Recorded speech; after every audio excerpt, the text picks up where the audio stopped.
ಮುಡಾ ತನಿಖೆ ಹೊತ್ತಲೇ ಸಿಎಂ ಖಡಕ್ ಆಗಿ ವಾರ್ನಿಂಗ್ ಕೊಟ್ಟಿದ್ದಾರೆ. ನನ್ನನ್ನು ಮುಟ್ಟಿದ್ರೆ ರಾಜ್ಯದ ಜನ ಸುಮ್ಮನೆ ಬಿಡಲ್ಲ. ನನ್ನನ್ನು ಕಂಡ್ರೆ ಬಿಜೆಪಿಯವರಿಗೆ ಹೊಟ್ಟೆ ಉರಿ. ಬಡವರ ಪರ ಕೆಲಸ ಮಾಡ್ತೀನಿ ಅಂತ ಹೊಟ್ಟೆ ಕಿಚ್ಚವರಿಗೆ. ಜನ ಬೆಂಬಲ ಇರುವವರೆಗೂ ಯಾವ ಕೇಸ್ಗೂ ಬಗ್ಗಲ್ಲ ಜಗ್ಗಲ್ಲ ಅಂತ ಇವತ್ತು ಅವರು ಆಡಿರುವಂಥ ಮಾತುಗಳು ಕೇಳಿಸ್ಕೊಳ್ಳಿ. ಅದಕ್ಕೆ ಹೊಟ್ಟೆ ಉರಿ ಅವರಿಗೆ. ಸಿದ್ದರಾಮಯ್ಯ ಎಲ್ಲ ಬಡವರು ಎಲ್ಲ ಕೊಟ್ಬಿಡ್ತಾ ಇದ್ದಾನೆ, ಹೆಂಗಾರ ತೆಗೆದಾಕ್ಬಿಡಬೇಕು ಅಂತೇಳಿ ಪ್ರಯತ್ನ ಮಾಡ್ತಾ ಇದ್ದಾರೆ.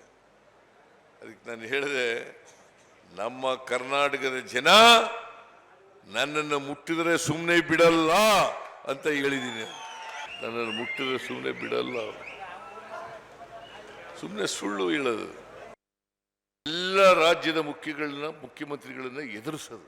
ಯಾಕಂದ್ರೆ ಇನ್ಕಮ್ ಟ್ಯಾಕ್ಸ್ ಅವ್ರ ಕೈನಲ್ಲಿದೆ, CBI ಅವ್ರ ಕೈನಲ್ಲಿದೆ, ED ಅವ್ರ ಕೈನಲ್ಲಿದೆ. ಅವುಗಳನ್ನ ಛೂ ಬಿಡೋದು. ಈಗ ನನ್ನ ಮೇಲೆ ಹಾಕಿದಾರಲ್ಲ ಕೇಸು, 100 ಸುಳ್ಳು ಕೇಸು. ನಿಮ್ಗೆ ಅನ್ಸುತ್ತಾ ಸುಳ್ಳು ಕೇಸ್ ಅಂತ ಅನ್ಸಲ್ಲ ನಿಮಗೆ?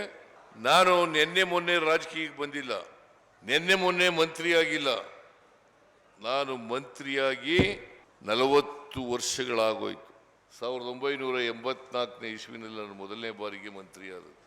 2 ಸಾರಿ ಲೀಡರ್ ಆಫ್ ದಿ ಅಪೋಸಿಷನ್ ಆಗಿದ್ದೀನಿ, 2 ಸಾರಿ ಡೆಪ್ಟಿ ಚೀಫ್ ಮಿನಿಸ್ಟರ್ ಆಗಿದ್ದೀನಿ, 2 ಸಾರಿ ಮುಖ್ಯಮಂತ್ರಿ ಆಗಿದ್ದೀನಿ. ಯಾವುದೇ ಕಳಂಕ ಇಲ್ಲ ನನ್ನ ಮೇಲೆ. ಇವತ್ತು ಸುಳ್ಳು